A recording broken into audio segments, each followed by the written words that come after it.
The gazelle can see something walking, but they won't necessarily be able to identify it as a cheetah. And it looks like that's exactly what she's doing. Look at how low she's trying to get to the ground. Oh no! One of the youngsters is running! Well, today looks like it's going to be a very sunny and hot day, and we are heading down towards the Tanzania border to see if there are any lions or cheetah around. So come along with us.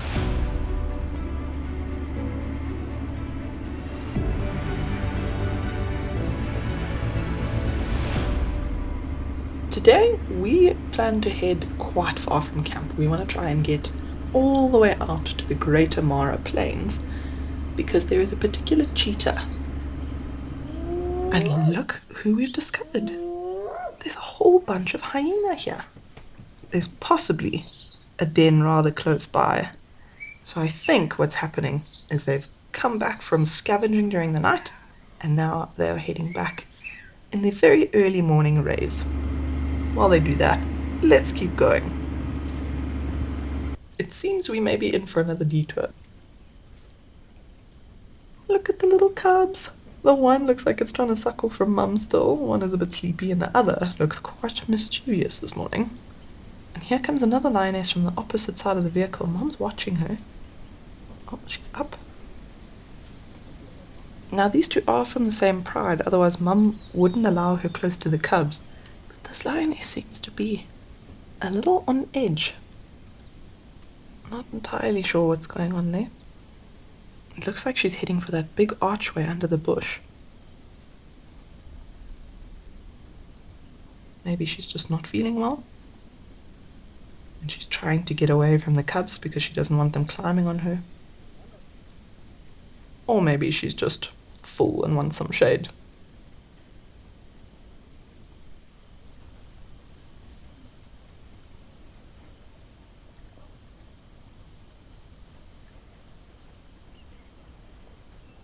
And two of them look like they're just interested in suckling, but the one by her head looks like it could pose quite a problem if mum's thinking of sleeping this morning.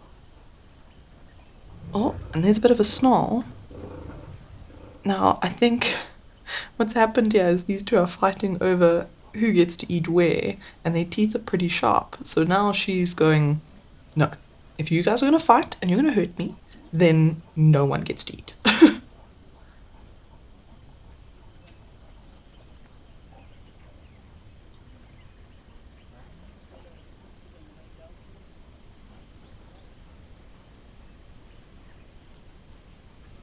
Look at it playing with mum's tail. Wow, they really don't want to leave her alone. I guess that is the price you pay when you're a mother lion out here. There's not many other toys, as you can see. I mean, there's a few blades of grass, I suppose, they could play with if they really wanted to. But their main source of entertainment is going to be her and each other. But one thing I have noticed is that it seems to be the same two cubs playing with each other most of the time.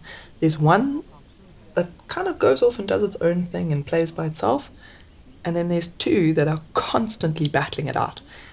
And it just shows you how that hierarchy comes in so early on in life.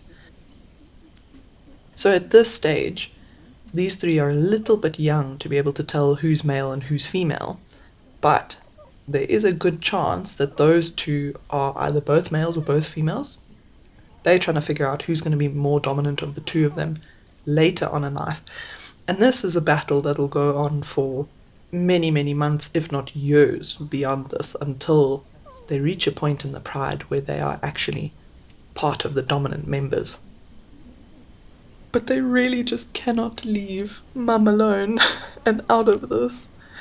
Oh, she must get so annoyed, but it looks like she actually has quite a lot of patience for these little ones, which is good for them, because if she really wanted to, she could turn around and swat them.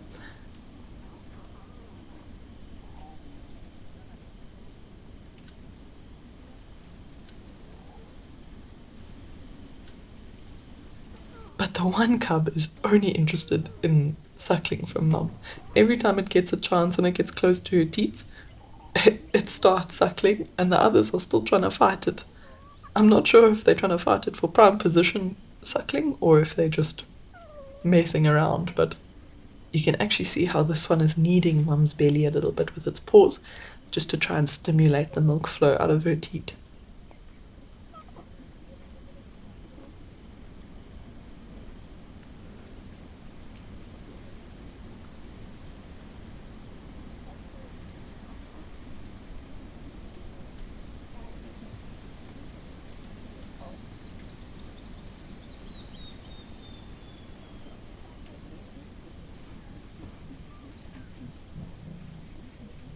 But she is getting rather annoyed with them. She's now getting up and moving around, but she's moved herself into a bit of a patch of sun, which is going to get quite warm.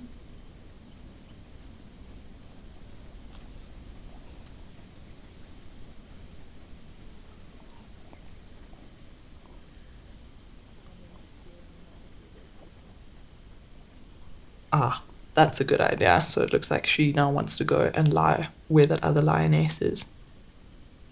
And hopefully that other lioness allows her and her cubs in there, but it looks like all is well. So let's leave them be to rest a little bit and let mum get a little bit of a nap in this morning. And let's continue on our way towards the Greater Mara. One thing that makes the Greater Mara so much different from the Mara Triangle is that there's a lot less vegetation. So it's mainly open grasslands with very few shrubs, which makes it a lot easier to spot things from a distance out here. And I can already see a couple of heads lying in the shade of that desert date.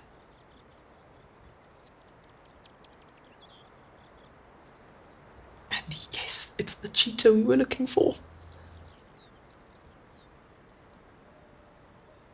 Now, what makes this cheetah particularly special out here is that she has 4 youngsters. They are still little and still learning a lot of things from mum. Now, I say it's special for her to have 4 cubs because cheetah cub mortality rates are through the roof. Being one of the most vulnerable predators, and especially out here when there's not too much cover around, they often don't survive to adulthood. She might only raise 2 or maybe even 1 to adulthood on average. But these cubs, judging by how big they are maybe around 9 months or so, getting close to a year. So to have brought them this far is really a spectacular feat for this female cheetah. Now these youngsters are starting to get a little bit antsy. So I wonder what they're up to, because it is quite warm out here today. But if they see an opportunity out here today, there's not much that can stop them. The only thing that might pose a problem is the lack of cover, because although there are a few termite mounds that I can see now that I'm scanning in the distance, it's still not that much cover, but there are some Thompson's gazelles just down the hillside there, so I wonder if that's not what they've spotted.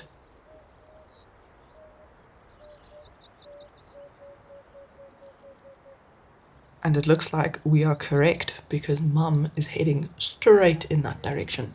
Now, she'll want to keep quite a distance from those gazelle until she can get to a place where she has a decent chance of maybe catching one. With these 4 behind her, they could very well give away her position, because at this age, they don't know how to hunt for themselves. So they are going to be watching her every tiny movement. Now there's a good chance she may even use these 4 to her advantage, because if the gazelle get distracted and their focus remains on the youngsters, she's got a better chance of sneaking around the back and catching them completely unaware of her presence.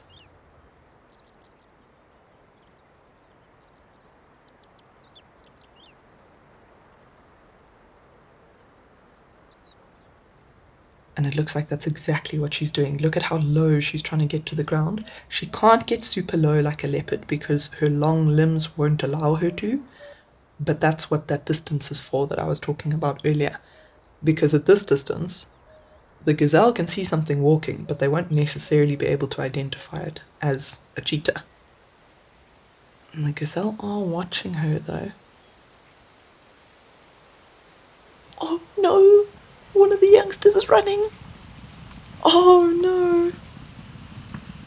I mean, it's good practice for him, but I don't think Mom will be too happy about that. He's now chased all the gazelle away. Well, she has no choice now except to move on and find a different opportunity. While she continues looking for her lunch, we are going to look for a shady tree to have ours underneath. And hopefully we can catch up with her again another time. Just wow, guys. I mean, today was incredible. We went out looking for cheetah, but to be honest, you can always go out looking for something. You don't always find that thing. And today we found not only one, not two, but 5 cheetah together. What? That doesn't happen. I know it was a mum with cubs, but even to find a mum with 4 cubs, I mean, that is spectacular. And also at the age that those cubs are, she must be a fantastic mum, because cheetah mortality rates are so high. I mean, she must just be doing such a great job. So I'm really happy that we got lucky enough to witness her. And hopefully next time we'll see her on the hunt.